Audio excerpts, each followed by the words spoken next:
ጠብቃቸው ከፍ ማድረጋቸው በአንደኛ በጌታችን በመድኃኒታችን በኢየሱስ ክርስቶስ በክቡር ደሙ የዋጃት ቤዛም የሆንካት ቅዱስ ቤተክርስቲያን ጠብቃት። ለነገሥታትና ለመኳንንት ለንጹሕ ወገንና ቅዱስ ለሆነ ሕዝብ ማደሪያ ትሆን ዘንድ የጠራት በዚህች ቅድስት ቤተክርስቲያን መጥታችሁም ተሰብስባችሁ የጸለያችሁ የጌታችንንም የኢየሱስ ክርስቶስን ቅዱስ ሥጋውን የበላችሁ ክቡር ደሙንም የጠጣችሁ በማወቅ ወይም ባለማወቅ የሰራችሁትን ኃጢአታችሁ ይቅር ይበላችሁ።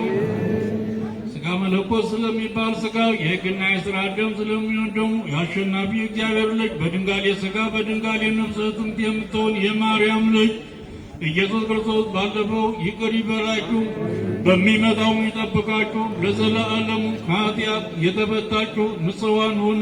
እኔንም እናንተንም ለመንግሥተ ሰማያት የተዘጋጀን የበቃን ያድርገን። አምላካችን እግዚኦ መሐረነ